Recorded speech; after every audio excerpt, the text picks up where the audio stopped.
स्वागत है आपका लाइब्रेरियन स्मार्ट में। आज हम बात करेंगे कि रोल ऑफ इंफॉर्मेशन की बात करेंगे कि रोल ऑफ डाटा और इंफॉर्मेशन का क्या रोल है। तो ये हमारा नेट सिलेबस का थर्ड टॉपिक भी है।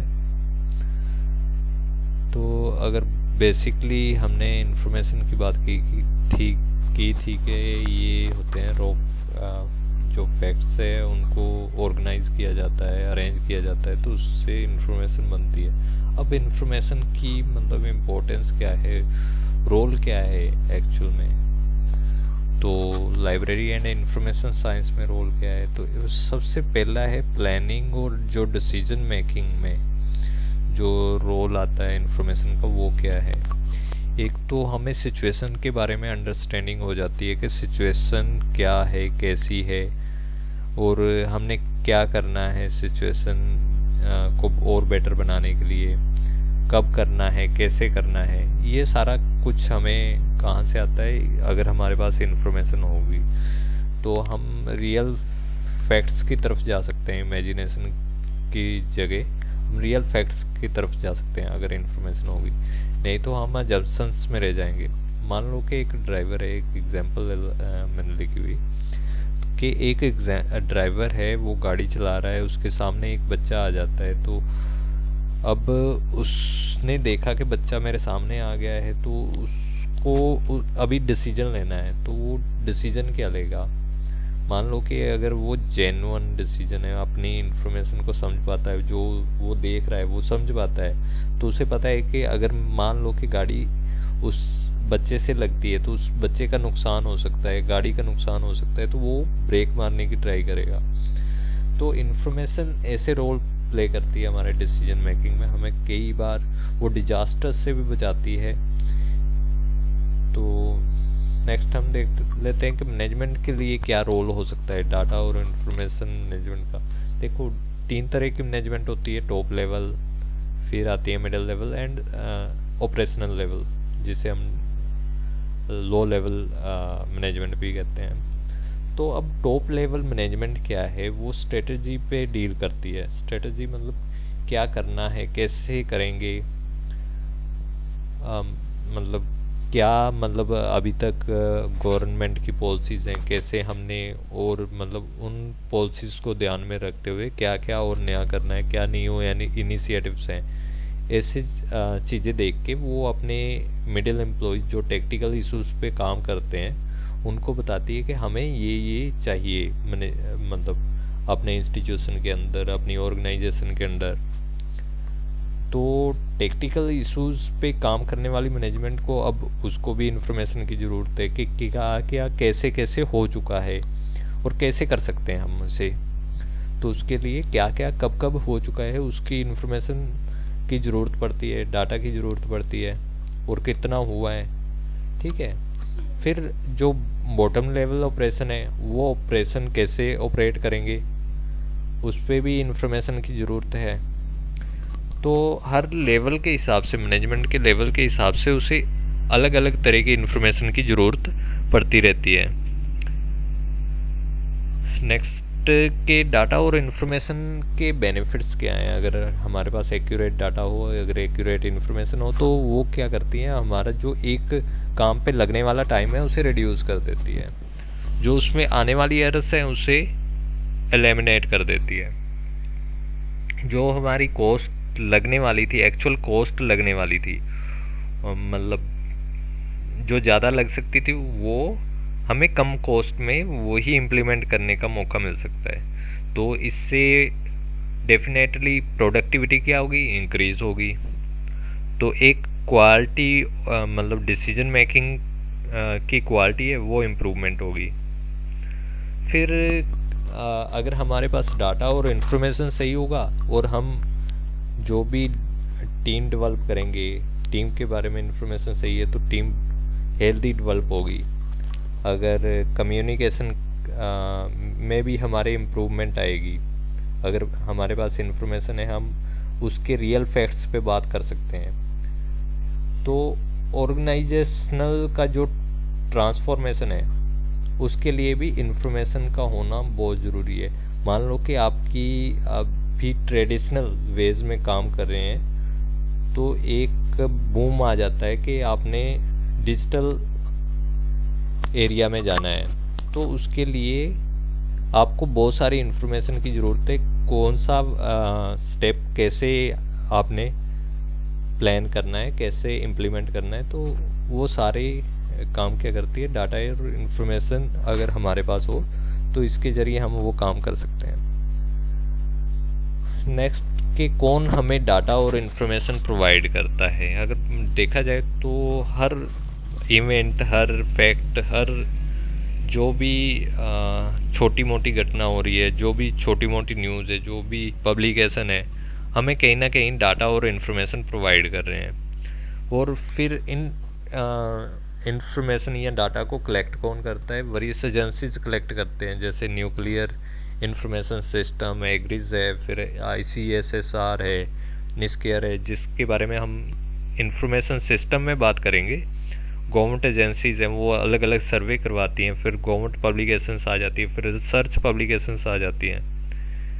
ऐसे बहुत सारी इंफॉर्मेशन हैं जो कि हमें अलग अलग एजेंसीज़ प्रोवाइड करती हैं, गवर्नमेंट पब्लिकेशंस प्रोवाइड करती हैं, गवर्नमेंट एजेंसीज़ प्रोवाइड करती हैं, रिसर्च पब्लिकेशंस प्रोवाइड करती हैं। तो अब कि ये डाटा और इन्फॉर्मेशन क्या है एक्चुअल में, डिसीजन मेकिंग में क्या है, और इनका गवर्नमेंट की बात करें तो वो कैसे इसे इम्प्लीमेंट करती है चीज़ों को। तो डाटा और इन्फॉर्मेशन का रोल जो है वो सेंट्रल रोल है किसी भी चीज़ की प्लानिंग में, इम्प्लीमेंटेशन में। तो आपने देखा होगा कि गवर्नमेंट क्या करवाती है, बहुत सारे सर्वेज कराती है, जिसे एक तो सेंसस होती है, उससे पता चलता है कि पॉपुलेशन कहाँ पे क्या डेंसिटी है पॉपुलेशन की, कैसे मतलब कितनी पॉपुलेशन है इंडिया की, उनमें जेंडर गैप के बारे में इंफॉर्मेशन चलती है कि क्या क्या मुश्किलें आ रही हैं किसी जेंडर को, किसी खास जेंडर को, या क्या क्या हमें उनके लिए प्रोग्राम्स चलाने हैं, गवर्नमेंट पॉलिसीज़ जो फॉर्म करती है। फिर लिटरेसी रेट के कितना लिटरेसी रेट है, तो फिर इकोनॉमिक स्टेटस के बारे में लोगों के पता चलता है हमें। तो इकोनॉमिक ग्रोथ के बारे में इंफॉर्मेशन से ही पता चलता है कि कितना इंडिया डेवलप कर चुका, कितना अभी कर रहा है, क्या HDI मतलब रैंकिंग चल रही है उसकी। HDI का फुल फॉर्म है ह्यूमन डेवलपमेंट इंडेक्स। तो ऐसे बहुत सारी चीज़ें हैं जो कि नेट के पॉइंट ऑफ व्यू से आपको बताई जाएंगी। तो कोई स्कीम इम्प्लीमेंट करनी है, जैसे कि अभी गरीब कल्याण योजना थी, जो कि पूरा कोरोना काल के दौरान पूरी मतलब इम्प्लीमेंट हुई है। तो वो कहाँ से इंफॉर्मेशन डिसीजन लिए जा सकते हैं, वो अगर आपके पास प्री इंफॉर्मेशन और डाटा होगा तो उसी के बेस पे डिसीजन लिए जा सकते हैं। तो डाटा इन्फॉर्मेशन बिजनेस में भी हेल्प करता है। फाइनेंशियल इश्यूज़ है, बजट कितना होना चाहिए, एक्सपेंडिचर क्या होनी चाहिए, अर्निंग क्या रहेगी बिजनेस की, मतलब कैसे अर्निंग करनी है, कैसे उसे आपने इन्वेस्ट करना है। तो ये सारे फाइनेंशियल इश्यूज़ में आता है। फिर मैनेजमेंट के आपने ह्यूमन रिसोर्स कैसे डेवलप करना है, प्रोजेक्ट कोई नया लेना है, लॉन्च करना है, वो कैसे करेंगे, नीड्स क्या रहेंगी, उसकी पॉसिबिलिटीज़ क्या रहेंगी, अगर हम इम्प्लीमेंट कर देते हैं तो क्या आउटकम निकल के आएंगे। मार्केटिंग इश्यूज़ में डाटा और इन्फॉर्मेशन हेल्प करती है, जैसे कि क्या प्रमोशन स्ट्रेटजी रहेगी आपकी, कौन सी प्रमोटिंग एजेंसी आपने सेलेक्ट करनी है, कैसे आप कस्टमर को फाइंड आउट करोगे, कैसे आप कस्टमर सर्विस की क्या लिमिट्स रखोगे, स्कोप क्या रखोगे, रिक्रूटमेंट कैसे करोगे, स्टाफ की ट्रेनिंग कैसे कराओगे, लॉस क्या रहेगा, प्रॉफिट क्या रहेगा। तो ये सारे बिजनेस में डाटा और इन्फॉर्मेशन के रोल्स हैं। तो नेक्स्ट अगर देखा जाए तो डाटा और इन्फॉर्मेशन का रोल कल्चर में क्या है। देखो, कोई भी कल्चर है वो अपने आप में बहुत ही सिग्निफिकेंस रखता है। जैसे मान कल्चर को प्रमोट कैसे करना है, तो इन्फॉर्मेशन होगी तो कल्चर को प्रमोट कर सकते हैं। हेरिटेज को प्रिवेंशन कैसे करना है, कितना इम्पोर्टेंस रखता है या हमारे आने वाले समाज के लिए, जो हमारी जो पुरातन इन्फॉर्मेशन है, प्रीवियस इन्फॉर्मेशन है, वो कितनी मतलब हमें सेज के रखनी है, उसके बारे में कहाँ से जानकारी ली जा सकती है। इन्फॉर्मेशन होगी तो वहाँ पे हम काम कर पाएंगे, उन एरियाज़ में काम कर पाएंगे। जो पिछले ज़माने के साइंटिफिक कई ऐसी चीज़ें मिलती हैं हमें जो अभी तक जिनको जंग नहीं लगा, आपने सुना होगा कई ऐसी साइंटिफिक इन्फॉर्मेशन है जिसके बारे में अभी रिसर्च चल रही है। तो ये सारी चीज़ें अगर हमारे पास कल्चर हमने अच्छे से अपना सेज प्रिवेंट किया है, अच्छे से प्रिजर्व किया है, तो वहीं से इन्फॉर्मेशन जो आएगी वो तो ट्रेडिशन कैसे प्रमोट करने हैं, जो अच्छे वाले ट्रेडिशन हैं आपके कल्चर में उसको कैसे प्रमोट करना है, तो वो भी डाटा और इन्फॉर्मेशन से होगा। फिर जो पुराने समय में मेडिकेशंस यूज़ की जाती थी उनका अभी क्या फ़ायदा है, क्या मतलब यूज़ हो सकता है, उसके बारे में भी डाटा और इन्फॉर्मेशन ही रोल प्ले करती हैं कि वो इन्फॉर्मेशन हमारे कल्चर को प्रमोट करने के लिए कैसे सही है। फिर जो ओल्ड एस्टेब्लिशमेंट हैं, कईयों के स्टाइल, कईयों के लाइफ स्टाइल, उनके बारे में जानने के लिए भी इन्फॉर्मेशन का अपना रोल है। तो आगे बात करते हैं कि एजुकेशन में क्या रोल है डाटा और इन्फॉर्मेशन का। तो डाटा होगा, इन्फॉर्मेशन होगा, लिटरेसी रिलेटेड डिसीजंस ले पाएंगे, एजुकेशन प्रमोट कैसे करनी है उसके बारे में डिसीजन ले पाएंगे, कौन से प्रोग्राम एजुकेशनल आपने एस्टेब्लिशमेंट करने हैं उसके बारे में हो जाएंगे, मतलब डिसीजन ले पाएंगे, कौन से लिटरेसी मिशंस आपने लॉन्च करने हैं उसके बारे में हो जाएगा। तो स्कूल इंस्टीट्यूट कहाँ पे ओपन करने हैं वो इन्फॉर्मेशन से ही आएगा। फिर कौन से डिसिप्लिन इंट्रोड्यूस कर सकते हैं, कौन से न्यू ट्रेंड्स हैं जो जिसमें मतलब काम हो सकता है, उसके बारे में डिसीजन आ जाएगा।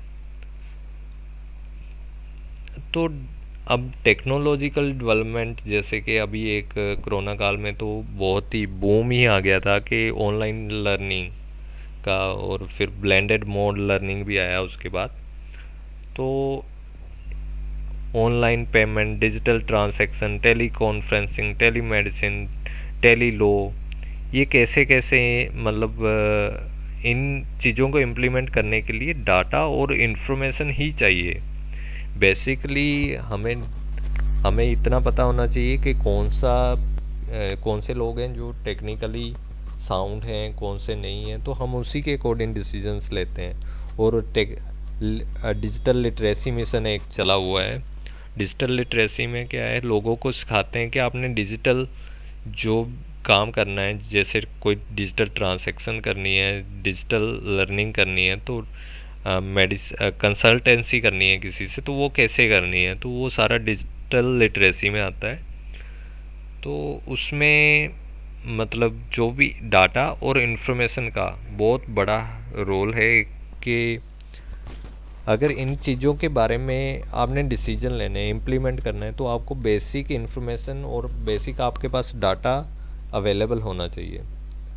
तो आज इसको मतलब टच करने का यही रीज़न था कि आपको एक और सब्जेक्ट के कंसेप्ट के बारे में जानकारी दे दी जाए।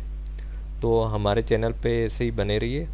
तो अब इसमें इन्फॉर्मेशन जो कुछ कॉइन की गई हैं, तो वो आप टर्म्स देख लीजिए। जैसे ग्लोबल विलेज एक टर्म आई थी इसमें, तो वो मार्शल मैकलुहन ने इंट्रोड्यूस की थी। Post industrial society Daniel Bell की दी हुई है, जो इन्फॉर्मेशन सोसाइटी भी बाद में कहलाई। The future shock the third wave Alvin Toffler की दी हुई है। मार्क पोरेट जो है इन्फॉर्मेशन वर्कर की जो दी हुई है टर्म, वो मार्क पोरेट ने दी है। नॉलेज सोसाइटी जो दी है पीटर एफ ड्रकर ने दी है। टेक्नोट्रॉनिक सोसाइटी जो है ब्रेजेजिनस्की, नाम ही ऐसा डिफ़िकल्ट सा है, तो आप खुद ही रीड कर लीजिएगा। टेलीमेट्रिक सोसाइटी है, जैसे टेलीमेट्रिक सोसाइटी, तो साइमन नोरा मिनी कलायन ने दी हुई है। The coming of information age, Wilson P Dizard की लिखी हुई बुक है। नेटवर्क सोसाइटी है, मैनुअल कैस्टेल ने, फ्रिट्ज मैकल्प ने। Information society, Derek de Solla Price जो है लिटिल साइंस बिग साइंस से रिलेटेड है। Manfred Kochen information and society से रिलेटेड है। The information society William J Martin से रिलेटेड है। तो ऐसी कुछ टर्म्स ही मैं जो मुझे दिखाई दी, मुझे लगा कि आपसे शेयर करना अच्छा रहेगा कि आपके नेट के पॉइंट ऑफ नेट के पेपर के हिसाब से भी और जनरल कॉम्पिटिटिव पेपर एग्ज़ाम्स के हिसाब से भी। तो आज के लिए बस इतना ही। तो हमारे चैनल पे बने रहिए, सब्सक्राइब करते रहिए, औरों को भी इंस्पायर कीजिए। हम ऐसी ही इम्पोर्टेंट इन्फॉर्मेशन आपके लिए निकाल कर लाते रहेंगे। Thank you.